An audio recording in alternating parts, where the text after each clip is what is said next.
husband, the millionaire magnate Liam Sterling, trace a finger down the bare spine of another woman. This wasn't just any party. It was their baby shower, an event orchestrated to perfection by the famed Marcy Blum associates. The air was thick with the scent of 1,000 white peonies and the cloying sweetness of betrayal. But Isabella wasn't about to cry. She wasn't about to scream. She'd been preparing for this. With a serene smile that didn't quite reach her eyes, she looked at the discreet manila folder on the corner of the gift table, its contents far more explosive than any party popper. The revenge was already in motion.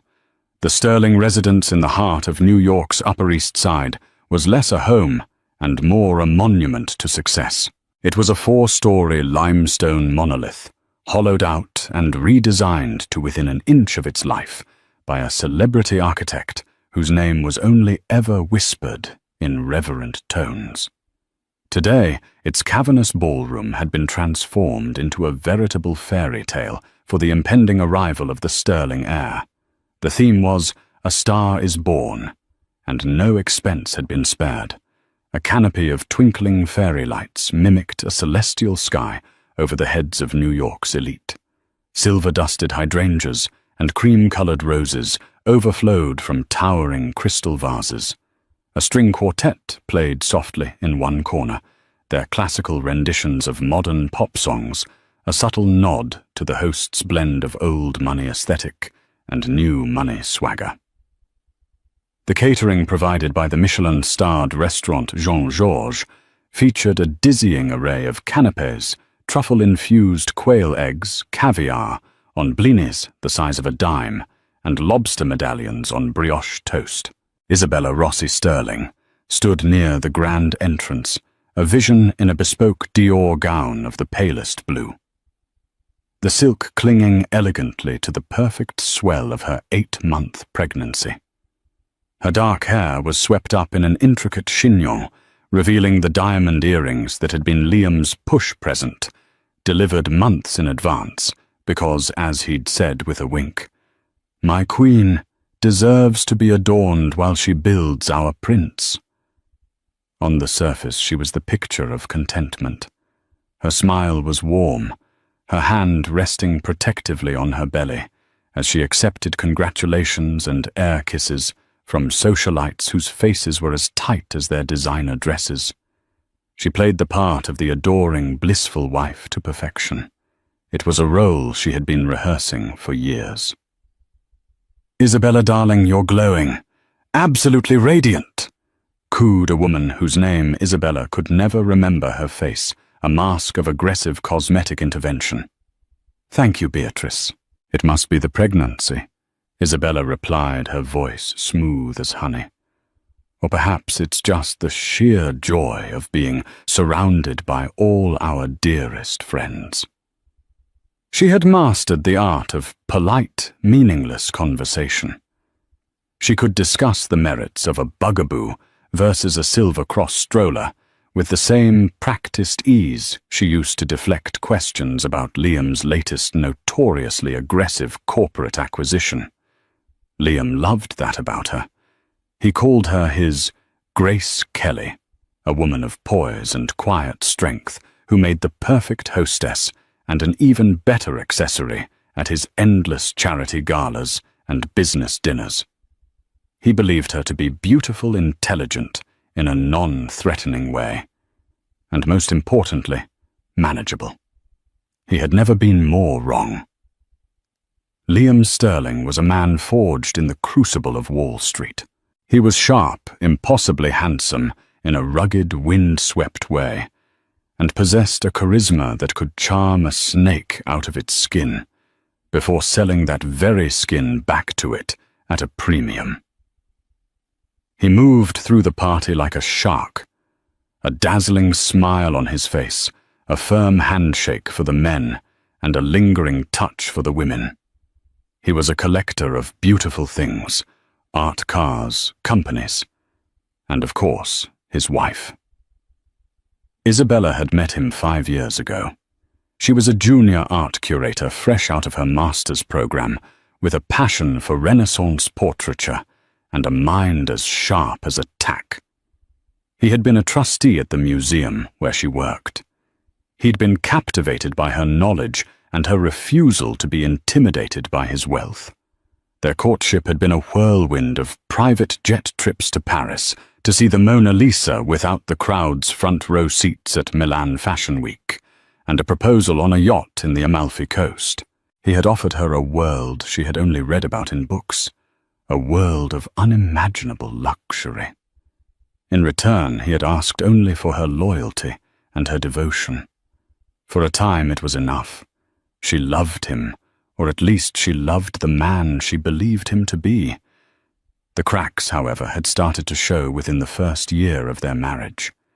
They were small at first, a late night at the office that didn't quite add up, a flirtatious text message from a business associate. She accidentally saw the way his eyes would linger on a waitress a second too long. Each time he had a plausible explanation, a silver-tongued excuse that she blinded by love and the sheer overwhelming force of his personality had chosen to accept. But Isabella was not a fool. Her father, a quiet, methodical accountant, had taught her one crucial lesson in life. Always audit the books, Bella. People lie, but the numbers never do. And so she had started to audit her life. Not the financial books, Liam had, those locked down tighter than Fort Knox, but the emotional and logistical ones. She began to notice the patterns, the inconsistencies, the quiet betrayals that accumulated like interest on a debt. The decision to have a child had been Liam's. He wanted an heir, a legacy. "It's time, Izzy," he'd declared one night, as if deciding on a new stock purchase. For Isabella, it was a more complex calculation. A child would bind her to him, yes, but it would also give her a purpose beyond being Mrs. Sterling. It gave her a reason to fight for a future she could control. And most critically, under the ironclad prenuptial agreement, Liam's lawyers had drafted the birth of a child. Changed everything. The infidelity clause, once a mere financial penalty, would become a weapon of mass destruction. It was a detail she was certain Liam had overlooked in his arrogance. Now, as the party swirled around her, she felt a strange sense of calm. The months of suspicion and quiet evidence-gathering had led to this single, inevitable moment. All she needed was the final, irrefutable proof, a transgression so blatant, so public, that no one could ever accuse her of being the hysterical pregnant wife. And then she saw her. The woman was named Kira Vance. She was the newly minted vice president of marketing at one of Liam's subsidiary tech firms, a company he'd acquired 6 months prior. Isabella knew this because she had made it her business to know everything about her husband's professional life. Kira was everything Isabella was not: blonde, overtly sensual, and radiating an ambition so sharp it was practically a physical presence. She wore a crimson dress that was a slash of defiance in the room of polite pastels. Isabella watched them from across the ballroom, shielded by a large floral arrangement and the chattering mass of their guests. It wasn't the first time she had seen them together. There had been photographs from a business conference in Singapore, a lingering glance at a company dinner. But this was different. This was her home. This was her baby shower. It was a declaration of war on sacred ground. Liam was leaning in close, his hand resting on the small of Kira's back. His thumb was making slow, deliberate circles, a gesture so intimate and proprietary, it made Isabella's stomach clench. He was laughing that deep, booming laugh that had once made her feel safe, but now it sounded like a death knell. Kira tilted her head back. Her own laughter, a high, tinkling sound, that grated on Isabella's nerves. Then Isabella saw it, the move that sealed his fate. Liam's gaze darted around the room, a flicker of feigned caution, before he leaned in and whispered something in Kira's ear. Kira's eyes widened, and she playfully slapped his chest. Then her hand moved to his tie, a custom-made piece from Charvet, and she straightened it with a lingering touch. It was a gesture of ownership. In that moment, in their shared private bubble, amidst a crowd of 100 people, they were the couple, and Isabella was the spectator. But the final damning act was yet to come. As Kira turned to walk away, Liam's eyes followed her, devouring the sight of her in the crimson dress. And as Kira glanced back over her shoulder, she traced a finger down her own spine, mirroring the exact gesture Liam had made to her just moments before. It was a silent, secret acknowledgement, a promise. A cold, hard clarity washed over Isabella, sharpening her senses. The soft music of the string quartet suddenly sounded tinny and false. The scent of the peonies was suffocating. The joy on the faces of her guests seemed grotesque. Her entire world, this carefully constructed gilded cage, felt like a stage set about to collapse. She remembered a conversation from 2 months ago. She'd been feeling unwell, the morning sickness particularly relentless. Liam had been impatient, eager to get to a late-night meeting. "Do you have to go?" she had asked, her voice small. "I'm not feeling great." He had patted her head, a condescending gesture he'd mistaken for affection. "The Sterling Empire doesn't sleep, Izzy. And besides, Kira is presenting the new marketing projections. It's a crucial meeting. I need to be there to support my team." He had kissed her forehead, the scent of his expensive cologne Creed Aventus, already mixed with an anticipatory energy that had nothing to do with marketing projections. She knew now what or who he had been so eager to support. Her hand went to her belly, where their son was kicking a small, insistent life, oblivious to the emotional carnage unfolding around him. For months, she had been a silent archivist of Liam's betrayals. The late-night texts she'd glimpsed on his phone, always deleted by morning. The credit card statements with charges for hotel rooms in cities he wasn't supposed to be in, always explained away as team expenses. The single earring she'd found in his travel bag, dismissed as a stray from the hotel laundry. Each lie had been a stone, and she had quietly used them to build a fortress around her heart. She had hoped in some small naive part of her soul that the baby would change him, that the reality of becoming a father would anchor him, would make him the man he had pretended to be. Seeing him with Kira in this place on this day was the final brutal confirmation that he was irredeemable. He wasn't just disrespecting her, he was desecrating the idea of their family, before it had even begun. Someone touched her arm, and she turned. It was her best friend, Chloe, a sharp-witted lawyer who had been her maid of honor. Chloe's eyes were narrowed following Isabella's gaze towards Liam. "Don't tell me," Chloe said in a low, furious voice. "Is that the VP from the tech division? The one you told me about?" Isabella's mask of serene composure slipped back into place. She turned to Chloe, a small, enigmatic smile playing on her lips. "Chloe, would you be a dear and fetch me the manila folder from the gift table, the one from my lawyers? I believe it's time for me to sign some paperwork." Chloe's eyes widened, a flicker of understanding dawning in them. "Bella, are you sure? Here now?" "Oh, absolutely," Isabella said, her voice dropping to a whisper, cold and clear as ice. "He wanted a spectacle to celebrate his legacy. It's only fitting he gets one he'll never forget." The revenge papers, as Isabella privately called them, were not a product of sudden hysterical anger. They were the culmination of a year of meticulous planning, a masterpiece of legal strategy born from heartbreak and forged in cold, calculated reason. Their official title was the Second Addendum to the prenuptial agreement of Liam Sterling and Isabella Rossi Sterling, and they were a work of art. The seed had been planted 18 months ago, long before the pregnancy. Liam had come home from a business trip to Hong Kong, buzzing with success.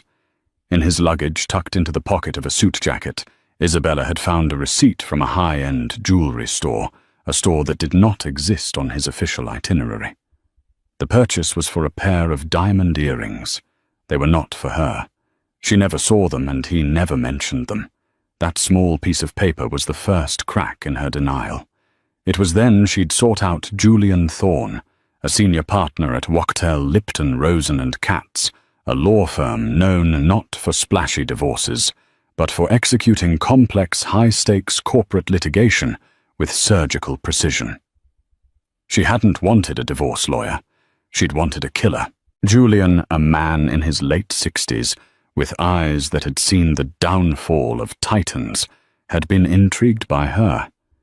He had listened patiently in his soundproofed, wood-panelled office overlooking Central Park as she laid out her situation. She wasn't a weeping wife. She was a client with a problem that required a strategic solution. "Our prenup is his design," she had explained, pushing the thick document across his mahogany desk. "It's very generous on the surface, but it's designed to keep me comfortable, not powerful. It ensures I walk away with a settlement that feels huge to a normal person, but is pocket change to him. It keeps his empire, Sterling Holdings, completely firewalled." And the infidelity clause Julian had asked his fingers steepled. It's there, she'd confirmed. If he is unfaithful, the settlement triples. But Liam is arrogant. He believes he's too clever to get caught, and even if he did 3 times, pocket change is still pocket change. He'd write the check and call it an exit fee. "So what do you want, Mrs. Sterling?" "I want to amend it," Isabella had said, her voice steady. "And I want to do it in a way that he suggests himself." That was the genius of her plan. She didn't fight him. She used his own arrogance against him. Over the next 6 months, Isabella played the role of the devoted, slightly naive wife with Oscar-worthy skill. She started talking about the future, about legacy, about their children. She subtly planted the idea that the existing prenup felt unromantic, that it didn't reflect the eternal partnership they were building. Then came the master stroke. She discovered a passion for venture capital, specifically in sustainable, female-led startups. She presented it to Liam as a hobby, a little project to keep her mind sharp. He was amused, even supportive. It was the perfect pastime for a billionaire's wife. He saw it as harmless. He even assigned one of his junior financial advisors to help her set up a small incubator fund, which she named Phoenix Ventures. He believed he was indulging her.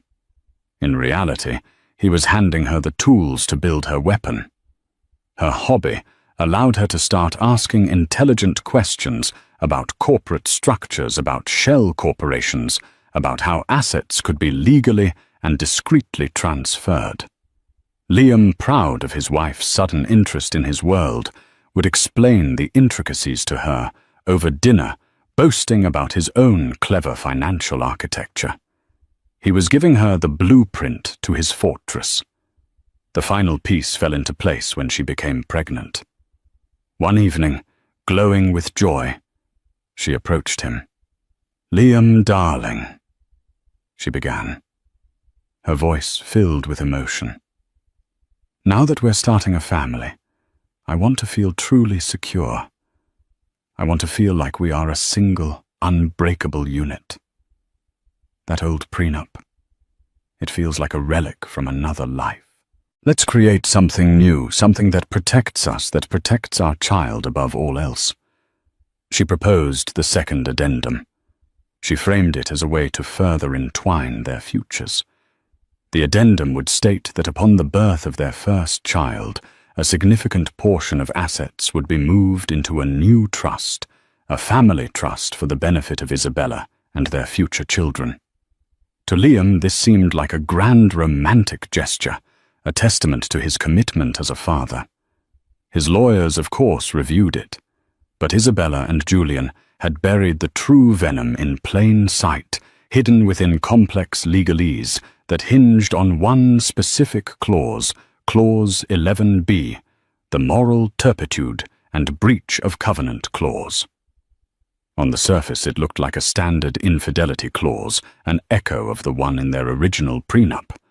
But Julian Thorne had drafted it with the precision of a poet and the ruthlessness of a shark. It stated that in the event of a public and egregious breach of marital covenant, defined with excruciating detail to include acts of infidelity witnessed in a public forum or causing direct emotional distress during a significant family event, like, for instance, a baby shower.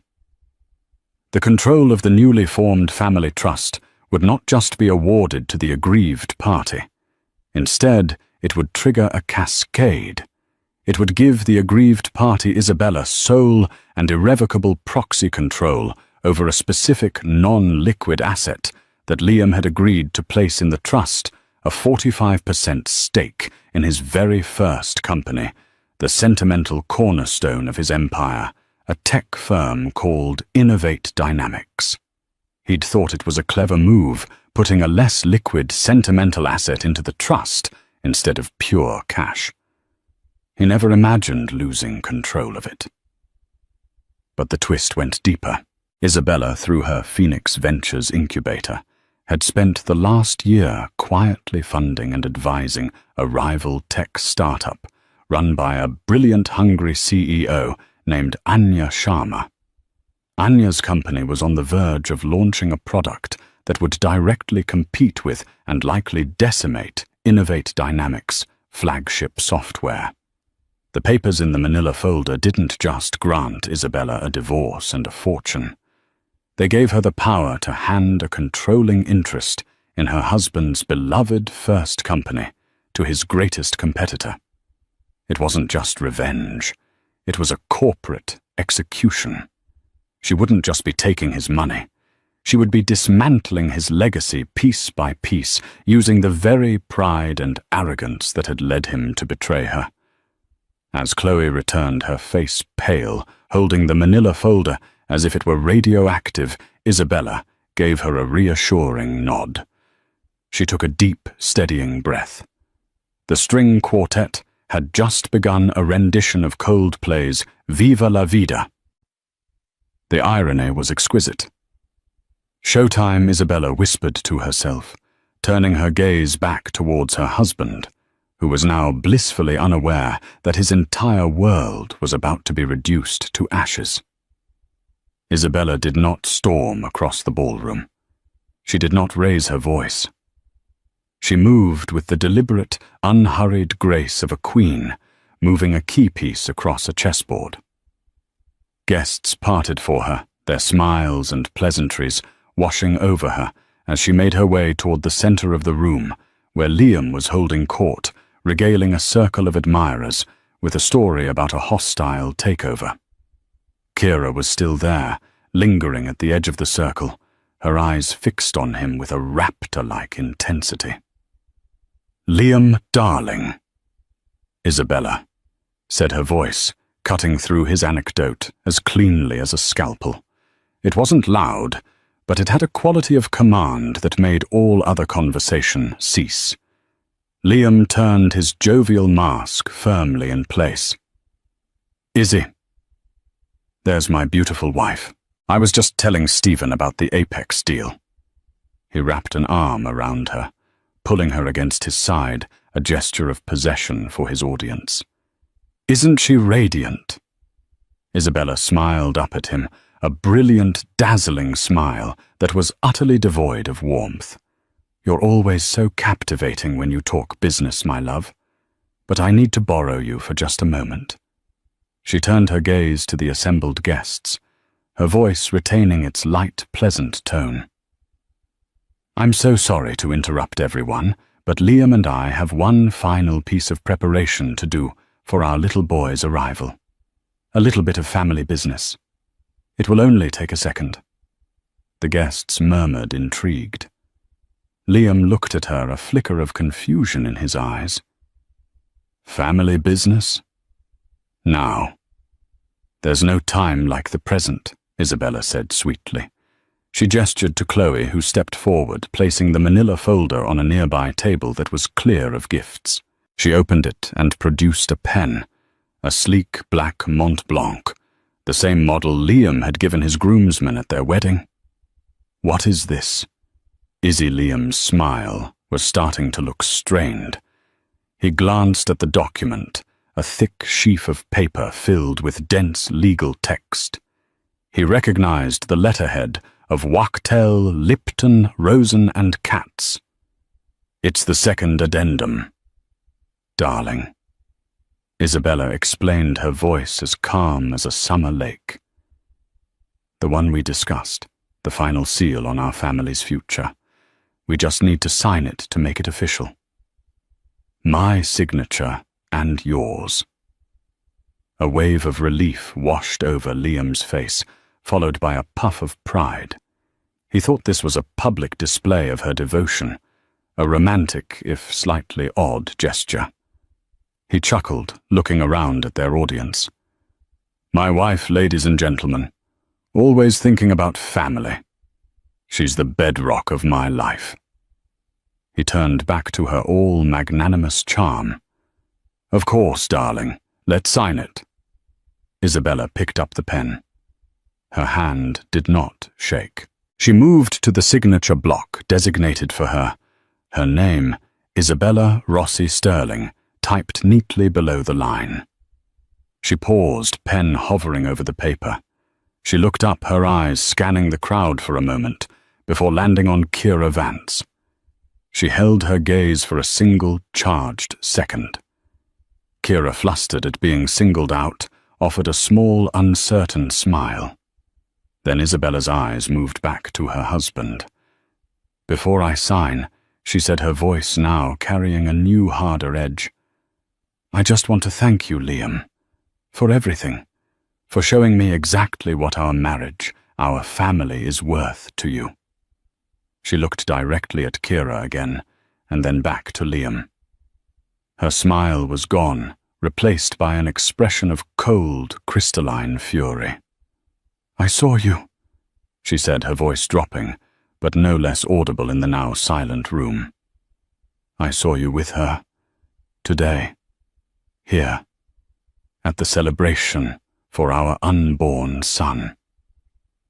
The color drained from Liam's face. The air in the ballroom became thick and heavy. A collective gasp rippled through the guests. Kira Vance looked as if she'd been struck by lightning, her face a mess of shock and terror. "Isabella, what are you talking about?" Liam stammered, his bravado crumbling. "You're pregnant. You're emotional. You're not thinking clearly."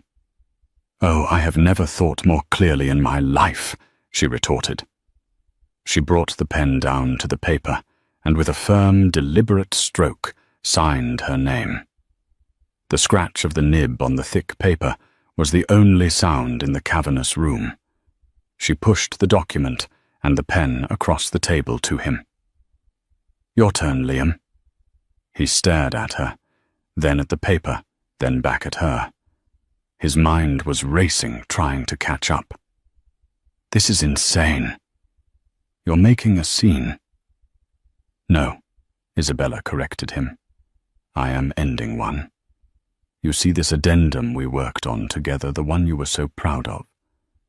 You should have had your lawyers read Clause 11b a little more closely.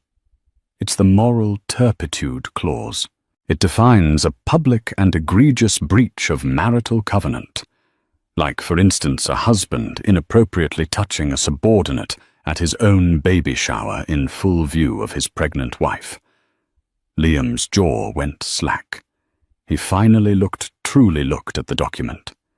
His eyes darted over the text, his brain struggling to process the implications. "Sign it." "Liam," Isabella commanded, her voice like steel.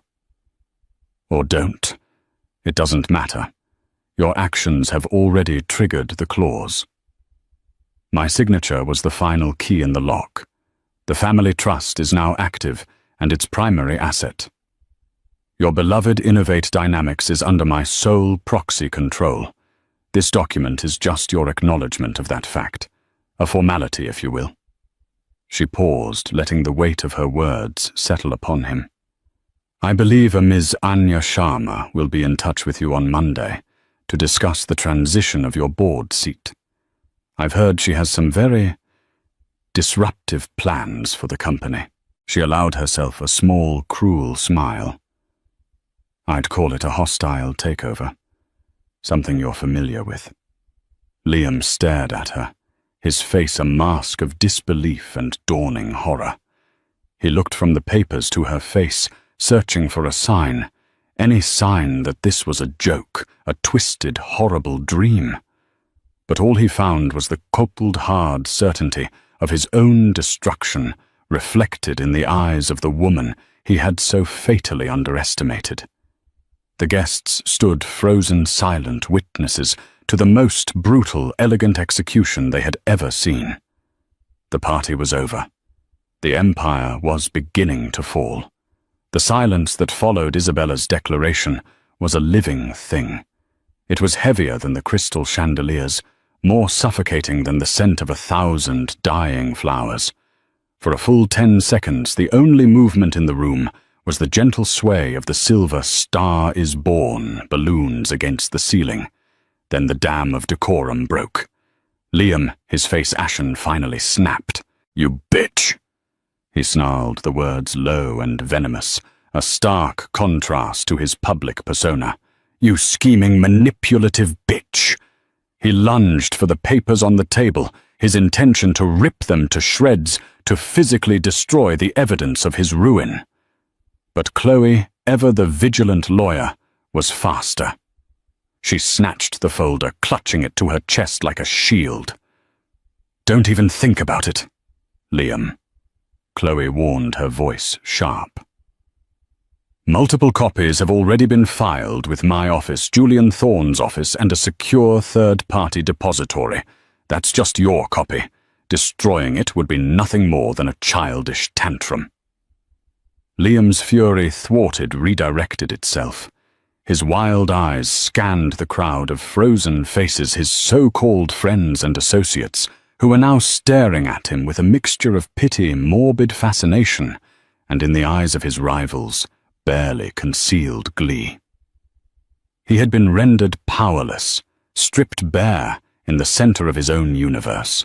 His gaze landed on Kira Vance.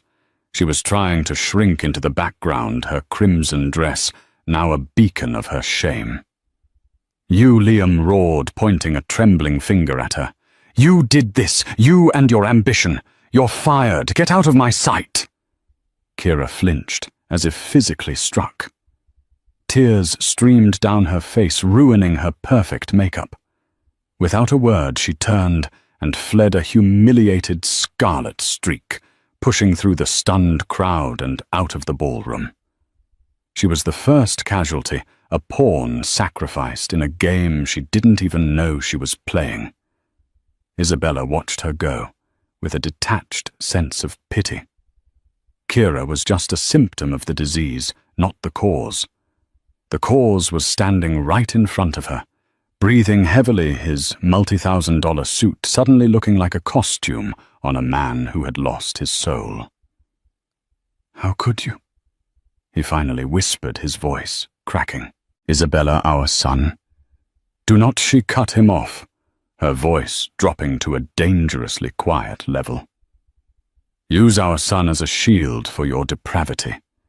I did this for our son, to ensure he will be raised by a mother who values integrity and self-respect, not by a father who sees his family as just another part of his portfolio."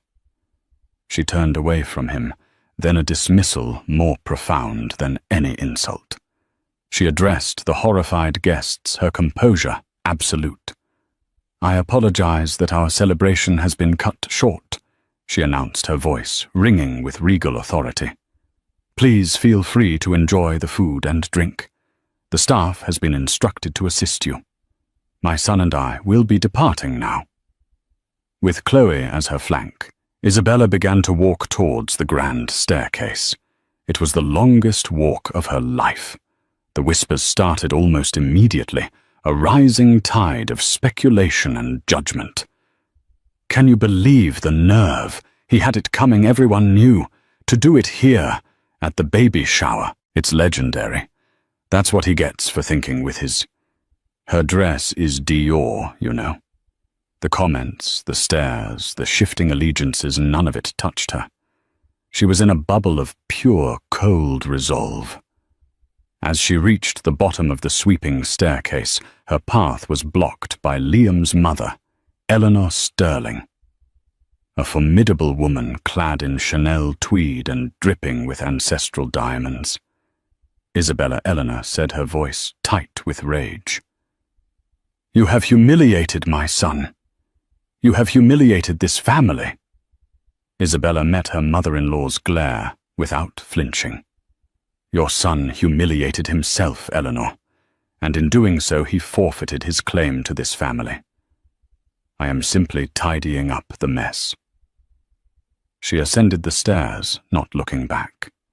She didn't need to see Liam's crumpled form, or the avaricious glint in the eyes of his competitors, or the frantic gossiping of the socialites. She had already pictured this scene 100 times. In her bedroom, a pre-packed hospital bag and a separate suitcase were waiting by the door. Her departure had been planned with the same military precision as the rest of her coup. A car, one registered in her maiden name and paid for with funds from her pre-marriage accounts, was waiting at a service entrance 2 blocks away. As Chloe helped her with her coat, Isabella's phone buzzed. It was a text from a number she didn't recognize, but she knew who it was from. The message was simple. "The Phoenix is ready to fly. Congratulations. A.S. Anya Sharma." The trap was sprung. The wheels were in motion. Isabella took one last look around the opulent bedroom that had been her cage. The silk wallpaper, the antique furniture, the view of Central Park. It all felt like it belonged to someone else's life. She felt no sentimentality, no regret, only a profound sense of release. As she walked out of the Sterling residence for the last time, leaving the shambles of the party and the wreckage of her husband behind, she rested a hand on her belly. The baby kicked a strong, reassuring thump. It was no longer a Sterling heir. He was a Rossi, and his mother had just secured their freedom. The war was won, but the new world had yet to be built. The Monday that followed the baby shower was a day of reckoning on Wall Street. The whispers from the party had solidified into rumors, and by the time the opening bell rang, the rumors had become a full-blown financial earthquake. Liam Sterling, barricaded in his limestone mansion, frantically tried to do damage control. He called his lawyers, his brokers, his board members. But it was like trying to patch 1,000 leaks in a crumbling dam. The news of his public humiliation was bad enough, but the strategic masterstroke of Isabella's revenge was what proved truly devastating. At 9:31 a.m., a press release was issued, not by Sterling Holdings, but by a small, aggressive tech company called Momentum Labs, led by CEO Anya Sharma. The release announced that Momentum Labs had secured a strategic partnership with Innovate Dynamics, the foundational company of Liam's empire. The partnership was facilitated by Innovate's new controlling shareholder and proxy vote holder, Phoenix Ventures, the incubator fund managed by Isabella Rossi. The market reacted with brutal efficiency. Sterling Holdings stock, which was intrinsically linked to the perceived stability of its founder, began to plummet. Investors, spooked by the instability and the sheer public carnage, started to pull out. Innovate Dynamics had been Liam's cash cow and the bedrock of his reputation as a tech visionary. Now it was being steered by his vengeful wife and his most dangerous new rival. Anya Sharma did not waste a moment. As promised, her team contacted Liam's office to schedule the transition of his board seat. When he refused, she simply called a shareholder vote. A vote she now controlled thanks to Isabella's 45% stake, combined with another 10% of disgruntled institutional investors she had courted for months. Liam was unceremoniously voted off the board of the company he had founded in his garage 2 decades earlier. The hits kept coming. The board of Sterling Holdings, a group of men who worshipped at the altar of profit and stability, convened an emergency meeting. Liam's personal life had become a catastrophic liability. His public image was in tatters, and his judgment was now seriously in question. By the end of the week, they had asked for his resignation as CEO, couching it in gentle terms, like a temporary leave of absence to focus on personal matters. Liam, cornered and broken, had no choice but to accept. His financial ruin was just as swift. The family trust that Isabella had so cleverly designed was now an ironclad legal entity. Liam's attempts to challenge it in court were met with the stoic, impenetrable defense of Julian Thorne and the full force of Wachtell, Lipton, Rosen and Katz. The judge took one look at the meticulously drafted second addendum, the eyewitness accounts from the baby shower, and the clear evidence of Liam's egregious breach, and threw his case out. Liam was hemorrhaging money, power, and influence at an astonishing rate. Friends stopped returning his calls. The invitations to galas and exclusive events dried up. The press, who had once lauded him as a titan of industry, now hounded him, publishing unflattering photos of him looking disheveled and defeated. He was a pariah, a walking cautionary tale. He tried to reach Isabella, bombarding her with texts and voicemails that swung wildly between desperate apologies and venomous threats. "Izzy, please, we can fix this. I love you.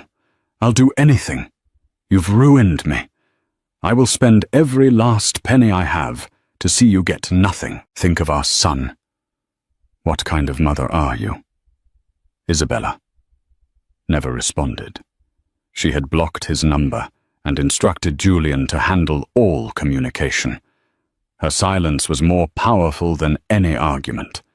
It was the silence of a closed door of a future he was not a part of. The true genius of her plan was not just in the punishment, but in the construction of her new life. Phoenix Ventures, once a hobby, was now her primary focus. With the controlling stake in Innovate Dynamics, she and Anya Sharma didn't just take over, they revolutionized. They merged Momentum Labs' cutting-edge AI with Innovator's vast user base, launching a new product that immediately dominated the market. The value of the company, and by extension the family trust, skyrocketed. Isabella wasn't just wealthy because of a divorce settlement. She was becoming a power player in her own right, building a new legacy on the ashes of her husband's. Liam, meanwhile, was forced to sell assets to cover his legal fees and mounting debts. He sold the private jet, the art collection, the Hamptons beach house. He was still a rich man by any normal standard, but he had fallen from the stratosphere of the untouchables. His world had shrunk. His power had vanished. The most painful cut of all was when he was forced to sell the Upper East Side mansion, the monument to his success, the stage for his downfall, to a hedge fund manager who had once been his bitter rival. He was adrift, a king without a kingdom, haunted by the memory of a serene smile and the scratch of a pen on paper.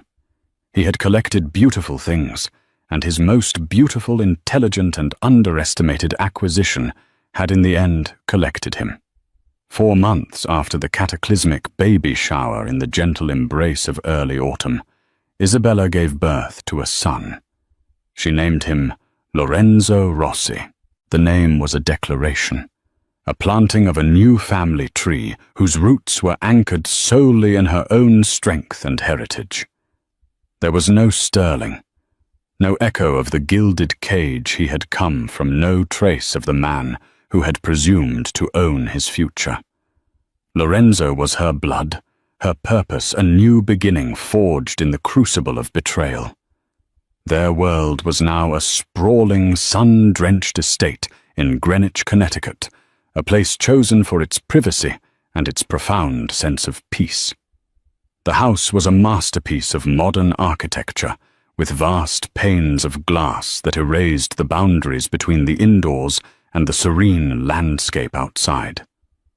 Polished concrete floors were warmed by soft cream-colored rugs, and the walls were adorned not with the pompous old masters Liam had collected, but with vibrant, challenging works by contemporary female artists she had discovered through Phoenix Ventures. It was a home built for life, for laughter, for the quiet padding of bare feet.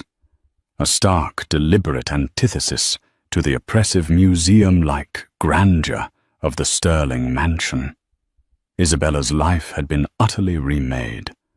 Her days were a symphony of contrasts, a blend of the powerful and the maternal that she conducted with newfound grace. Mornings were for Lorenzo for the scent of his skin, the warmth of his small body against hers, for whispered songs and the simple heart-stopping miracle of his first smiles. Afternoons were for the empire she was building. From a state-of-the-art office that overlooked a forest of birch trees, she ran Phoenix Ventures.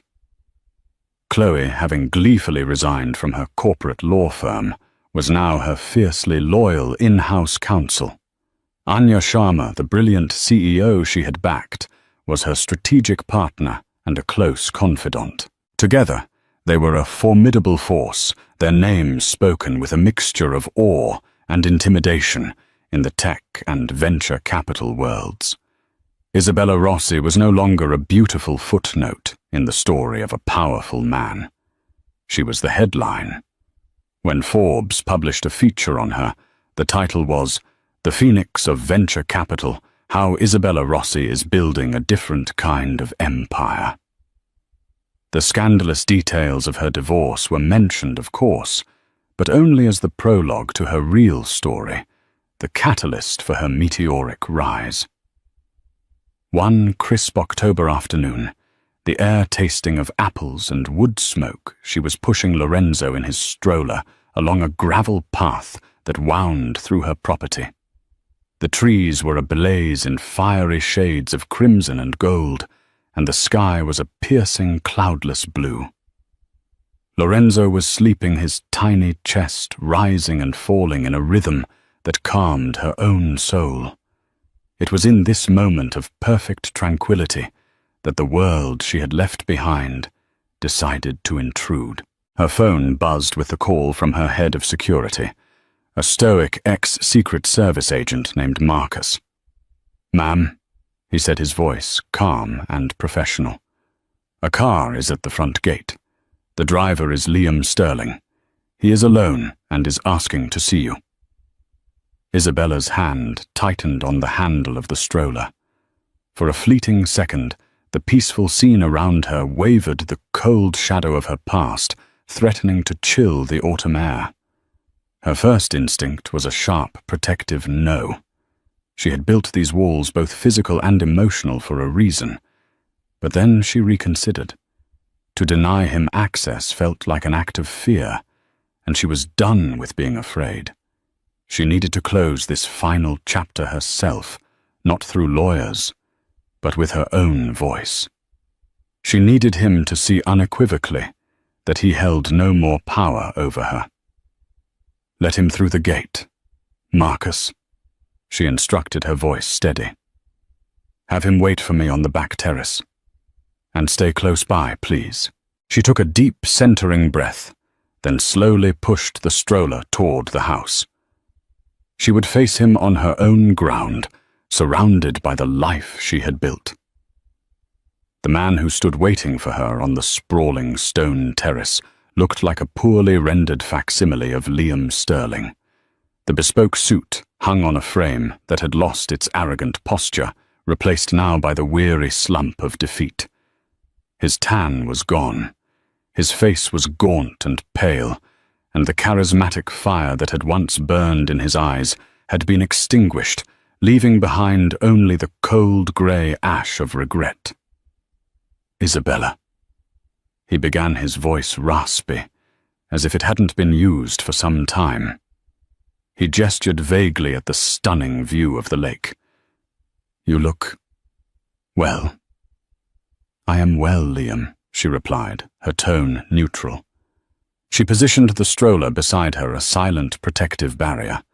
She did not invite him to sit. He shifted his weight, stuffing his hands into the pockets of his trousers, in a gesture that seemed startlingly boyish and uncertain. I came to see him, he said, his eyes darting towards the pram. The baby. His name is Lorenzo. Isabella, corrected him, her voice holding a new edge of ice. And no, that is not a privilege you have earned. A flicker of the old entitled Liam sparked in his eyes. He's my son, Isabella. I have rights. You have the rights that my lawyers have meticulously outlined for you in the custody agreement you signed. She retorted, her voice remaining unnervingly calm. A supervised visit for 1 hour once a month in a designated neutral location, beginning when he is 1 year old. You will not be a father to him in any meaningful sense of the word. You will be a visitor, an appointment in his calendar. You have no one to blame for that, but the man you chose to be. The spark in his eyes died, doused by the cold finality of her words. He seemed to shrink before her. Izzy, please, he whispered, his voice cracking. I know I was a fool, a damned arrogant fool. I think about that day about you. I think about it every single minute. You didn't have to do it like that. You could have just left me, taken the settlement. You didn't have to destroy me. You didn't have to burn it all down. Isabella looked at him, then truly looked at him, and what she felt was not the satisfying rush of victory, but a wave of profound and desolate pity. He still didn't get it. He never would. He saw the world only through the lens of his own ego, his own gains and losses. You think this was about destroying you? She asked, her voice soft now, but carrying more weight than any shout. Liam, you were never the objective. You were the obstacle. The thing I had to get past to save myself and to save my son. She took a step closer, leaving the stroller behind. You talk about destruction, but you're the one who deals in it. You destroyed my trust. You destroyed the sanctity of our home and our marriage. You tried to destroy my self-respect. What you call your destruction, the loss of your company, your seat on the board, your precious public image, was nothing more than the collateral damage of my own survival. It was the consequence of you standing in the way of a woman who had finally decided she was worth fighting for. He shook his head, a gesture of pathetic bewilderment. It was just a flirtation, Izzy. A mistake. No, she said, her voice firm, cutting through his self-deception. A mistake is forgetting to pick up milk. A mistake is taking a wrong turn. You made a choice. You systematically chose to deceive me for years. You chose to disrespect me in the most public and humiliating way imaginable. You chose to do it at a party meant to celebrate the life we were creating. That wasn't a mistake. It was a symptom of a sickness in your character. A rot, and my only duty was to ensure my son was never infected by it. She paused, letting him absorb the full devastating weight of her verdict. You see me as a destroyer, but I am a builder. I built a case against you. I built a new corporate structure. I am building a new company, a new life, and a new family. Your empire didn't crumble because I took a sledgehammer to it. It crumbled because it was built on a foundation of lies, and I simply chose to stop holding it up. With a final sad sigh, she turned her back on him. She walked over to the stroller, her movements fluid and sure. Lorenzo was beginning to stir his tiny fists, batting at the air. "Goodbye, Liam," she said over her shoulder, not bothering to look at him again. "I hope one day you find something real to value. Marcus will show you out." She pushed the stroller back towards the glass doors of her house, back towards the light. She didn't need to look back to know he was still standing there. A solitary, diminished figure against the backdrop of a world that no longer belonged to him. He was a relic, a ghost haunting the ruins of a life he himself had incinerated with his arrogance. Inside, Isabella lifted Lorenzo from his pram, holding him close and breathing in his sweet, milky scent. He gurgled a happy, contented sound that filled the silent spaces of her heart. The war was over. The rage had cooled, leaving behind not bitterness, but a clean, hard-earned peace. She was no longer Mrs. Sterling. She was Isabella Rossi, a mother, a CEO, the architect of her own salvation, a phoenix who had not just risen from the ashes, but had discovered that she could build a far better, brighter world without ever having to look back at the fire. Isabella's story is a chilling reminder that the quietest person in the room is often the most powerful. She didn't just walk away with a settlement. She rewrote her entire future and took back every ounce of power and self-respect he tried to steal from her soul. Her revenge wasn't just about payback. It was about reclamation. She built an empire from the ashes of betrayal, proving that the best revenge is not just living well, but becoming a force that can never be underestimated again. What did you think of her ultimate power move? Was it a calculated masterpiece of justified karma, or a step too far? Let us know your thoughts in the comments below. If you love unforgettable stories of epic drama and sweet, sweet justice, make sure to hit that like button. Share this video with someone who needs a dose of empowerment, and subscribe to our channel for more tales of triumph. Don't miss what we have coming next.